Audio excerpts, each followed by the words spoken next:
G'day and welcome to Queensland Farmer. Well, today we're going to head back up to the paddock that we put the cattle into last week. We're going to check on the water to see how that 1,000 litre tank has worked out. I have been up there yesterday just to make sure that they still had water and there was enough there.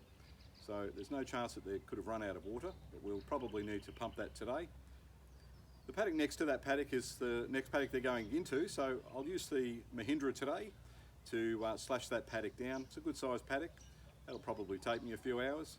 And what you'll see today is some footage of just working around that big paddock just to get it down to a sizable level that the cattle will eat. The grass looks high at the moment and it looks dead, but underneath it's quite green. It's been affected by some frosts. The cattle will certainly eat it once I've slashed it down a bit. They prefer to eat the sort of bottom section of the grass rather than the dry top section, but you'll get to see that in coming videos. The cattle are over there enjoying the new paddock.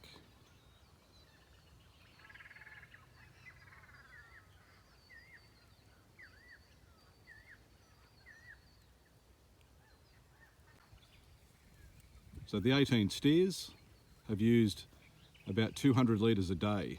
So you can still see there's 400 litres there, but we'll fill that up while we're here. And I've got a new device to show you to make filling up tanks on your own just a little bit easier. So the issue we had last time was trying to start the pump and hold this line in this area here without it being forced out through pressure. So what I did since the last time we filled this is I made this little unit up here. That connects onto the quick release, just like that. Obviously I'm joined by the cattle here this morning.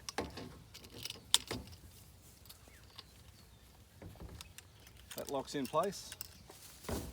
And that should hold it in place for me. It means it's not going to fly out when I first start the pump.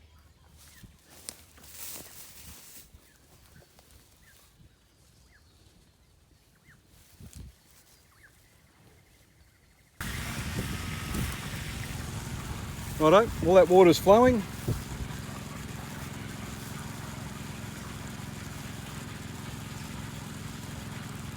can see 50 litres have gone in already.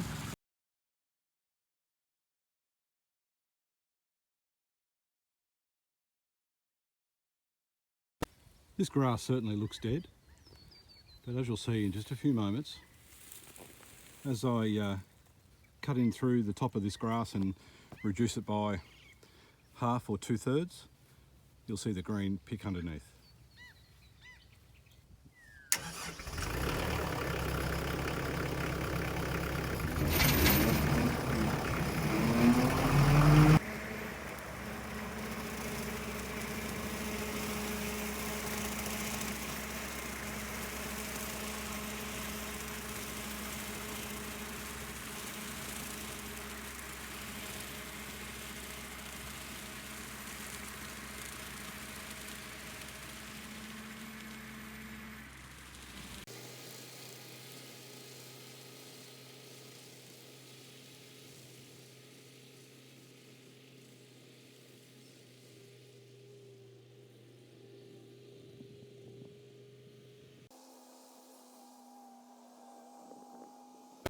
And here's what I'm saying. You can see there's good green grass underneath, despite it looking pretty ugly due to damage from frosts.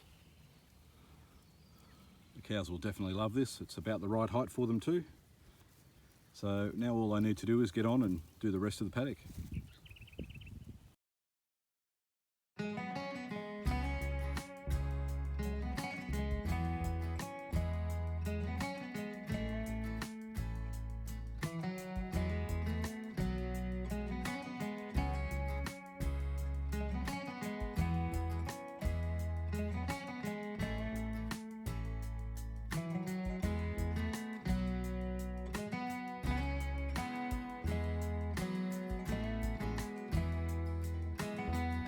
It's quite therapeutic slashing an area like this. It looks a bit rough when you first start, but when you have a look around, you can see there's plenty of green pick under here, so the cattle are certainly going to enjoy it. but also looks quite aesthetically pleasing once it's all back to greenish grass, given that, you know, things are drying off a bit during winter. We are expecting rain again in a few days, so the timing of this slash and a little bit of rain will help that green undergrowth grow a bit and certainly keep that cattle satisfied. I'll join you again soon.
We're about well over halfway through this paddock. You can certainly see that it's certainly a lot greener underneath compared to what you see on top.